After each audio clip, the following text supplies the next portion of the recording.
with the 97 constitution, everyone sort of thought that heralded a new era of democracy, and then Thaksin sort of managed to twist it around, and essentially it worked in his favour. Which way do you think we're going now? Do you think it's the same as it was prior to 97 vis-a-vis democracy, or is democracy even weaker in Thailand than it was prior to 97?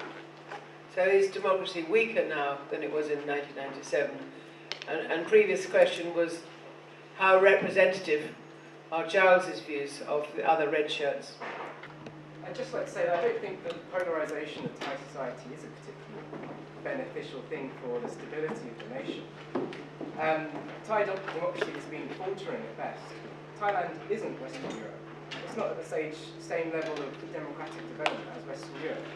And it seems to me that the king and the monarchy has been one of the only stable institutions in the country.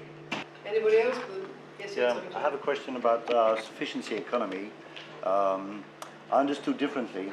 I thought it was not directly addressed towards the poor, but also towards all the layers of society. And it was rather a concept of fighting greed, possession, and consumerism. That was rather the characteristic of the middle, upper urban class, and not definitely the poor.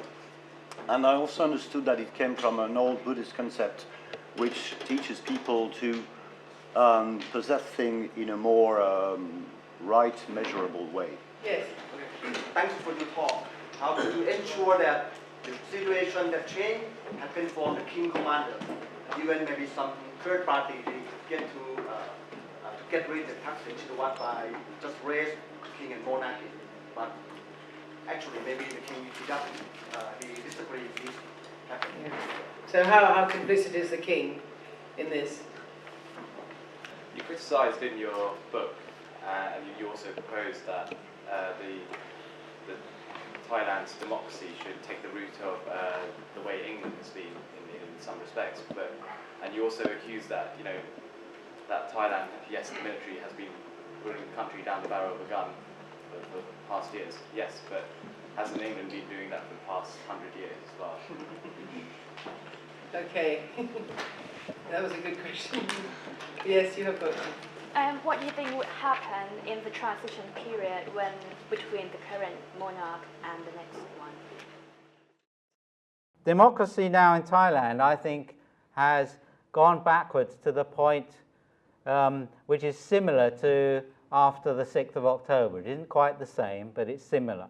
I think there is a lack of freedom of speech, a lack of academic freedom, there's fear, there's a lot of intimidation and so on. People signing petitions to stop the lèse-majesté law have had visits from soldiers, from government officials and police. They're clearly very determined to try and crack down on this, but the more they do it, the more angry people become. And of course, Thai democracy, it's something that we need to fight for. And British democracy isn't perfect either. It isn't a question of saying, Britain wonderful, Thailand terrible. It's a question of saying that everybody throughout the world should have human dignity, should have freedom, should have equality, wherever you are. But it is a fact that we can't have this discussion here in Britain because people have fought for democratic rights in Britain. And we can't have it in Thailand yet because people haven't yet succeeded in overthrowing the dictatorship that is now spreading its tentacles everywhere in Thai society. Why did I have to leave Thailand? Well, there are a number of reasons why I had to leave Thailand. I've told you that the courts, the total lack of transparency of the cases. I've told you that the courts have been used as political tools. So I wouldn't have got a fair trial. That's for a start. The judges will decide what is lèse-majesté and what isn't. So they could easily decide that if I questioned the role of the king during the coup d'etat period, that was insulting the monarchy. 15 years in prison. Now, you can't really organize and campaign from prison in Thailand. You can try, and I would have tried if I'd gone to prison. But I can campaign much better here, and people understand that back in Thailand. There's a second reason why I left Thailand, and that is because the old civil society remained completely silent about lèse-majesty. The academics, the NGO movement, NGO Coordinating Committee, the National Human Rights Commission. I telephoned the head of the National Human Rights Commission myself, and he refused to do anything. And incidentally, Amnesty International also has refused to take up any lèse-majesty cases in Thailand because they say it's too sensitive. I thought they were about taking up sensitive cases. And when I was campaigning on my case in a very political and high-profile manner, my brother, ex-Senator Giles Ungpakorn, said to me, if you campaign like this, nobody will help you. In other words, what he meant was that his friends in the NGO movement, his friends, some of them in the Democrat Party and so on, would not help me. Now, when you get a statement like that from your brother, you know that campaigning inside the country is not going to work for the moment. But the people that really stood up and were prepared to stand by my side were the red shirts, unconditionally. People came up and visited me. They came to the police station. They gave me flowers. These are the people who actually stood up for democracy. Now, I have never said in this room that the red shirts are pure Democrats who are leaning towards socialism. I've said that here you have a growing movement with all its contradictions, with its reactionary ideas mixed with its progressive ideas.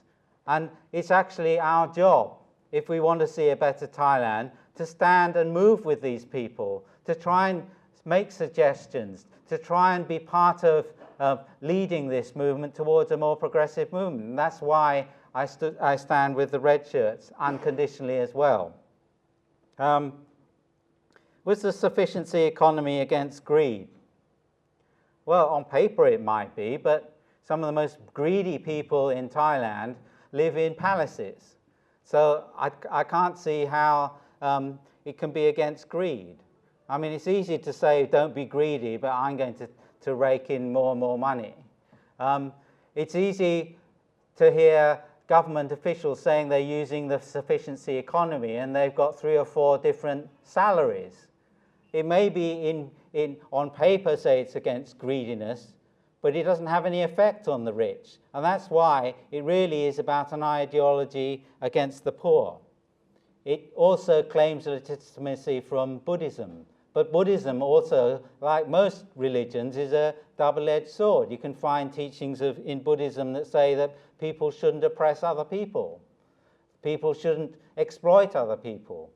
But it is meaningless in a way unless you actually put these things into practice. And in practice, the sufficiency economy was put as an alternative to social welfare in Thailand. I've heard from many people that the king was a stabilizing force in Thailand. And what kind of stability is it about?